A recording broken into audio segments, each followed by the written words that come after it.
నిత్య పూజలివివు నేరిచినను ప్రత్యక్షమైనట్టి పరమాత్మునికి నిత్య పూజలివివు.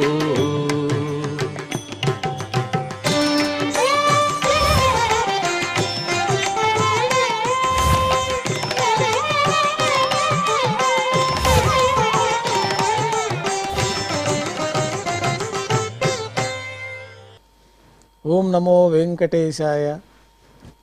ఈరోజు బుధవారము, శ్రీ క్రోధినామ సంవత్సరము, దక్షిణాయనము, శరదృతువు, కార్తీక మాసము, శుక్లపక్షము, ద్వాదశి తిథి, రేవతి నక్షత్రము, నవంబర్ 13, 2024.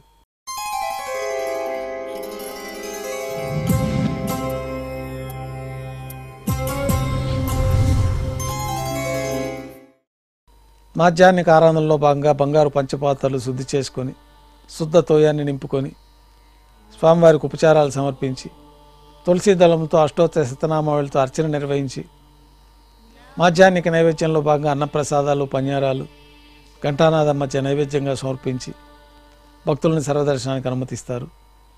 ఉభయ దేవేరులతో శ్రీ మలయప్ప స్వామివారు మేళతాళాలతో ఊరేగింపుగా విమాన ప్రదక్షిణంగా సంపంగి ప్రాకారంలో కల కళ్యాణ మండపానికి చేరుకుంటారు. కళ్యాణోత్సవం ప్రారంభమవుతుంది. పుణ్యాహవాచనము, సజ్జాంకురార్పణము, రక్షాబంధనము, అగ్నిప్రతిష్ఠ, శ్రీవారికి అమ్మవార్లకి నూతన పట్టు వస్త్రాల సమర్పణ, మహాసంకల్ప పఠనం, మాంగళ్య పూజ, మాంగళ్యాలు శ్రీవారి తరఫున అమ్మవార్లకి సమర్పణ గావించి విశేషమైన హోమాలతో పూర్ణాహుతి పూర్తయిన తర్వాత మాలా పరివర్తనం అనే కార్యక్రమాన్ని నిర్వహించి ఉభయ దేవేరులను శ్రీవారి చెంతకు చేర్చి ఈ సందర్భంగా అక్షతారోపణం అనే వైదిక కార్యక్రమాన్ని నిర్వహించి కర్పూర నీరాజనము, నైవేద్యము, తిరిగి కర్పూర నీరాజనంతో కళ్యాణోత్సవం పూర్తవుతుంది.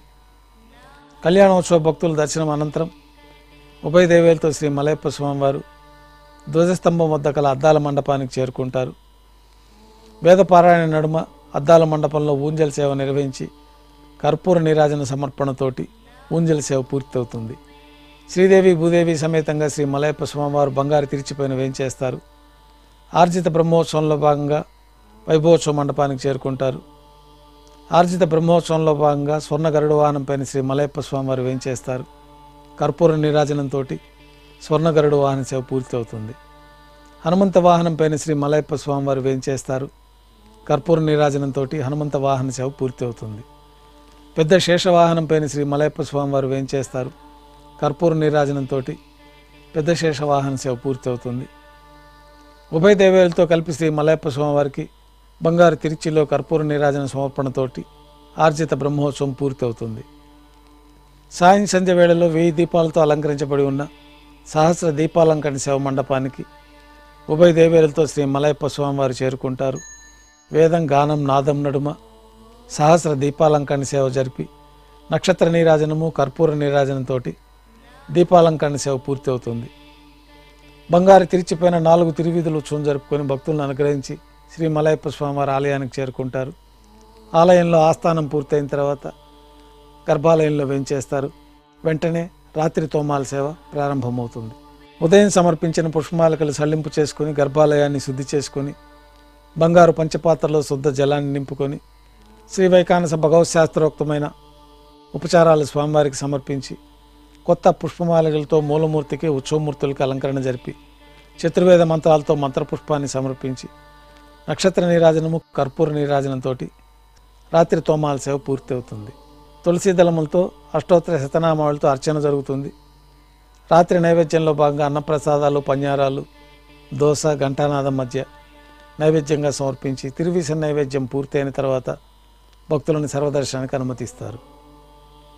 కొద్ది విరామం తర్వాత ఏకాంత సేవలో భాగంగా రాత్రి సమర్పించిన పుష్పమాలికలు సల్లింపు చేసుకుని గర్భాలయాన్ని శుద్ధి చేసుకొని బంగారు పంచపాత్రల్లో బ్రహ్మ తిరువారాధన కోసమే బంగారు బిందులోని తీర్థాన్ని సమర్పించి ఏకాంత సేవలో భాగంగా కౌతుకభైరమైన శ్రీ భోగ శ్రీనివాసమూర్తిని బంగారు పట్టు పాన్పు పైన వేంచేపు చేసుకొని ఏకాంత సేవలో భాగంగా దారోష్ణమైన గోక్షీరము, జీడిపప్పు, ద్రాక్ష, కలకండ కలిపిన మిశ్రమాన్ని నైవేద్యంగా సమర్పించి పండ్లు నైవేద్యంగా సమర్పించి కర్పూర నీరాజనంతో ఏకాంత సేవ పూర్తి అవుతుంది. ఓం నమో వెంకటేశాయ.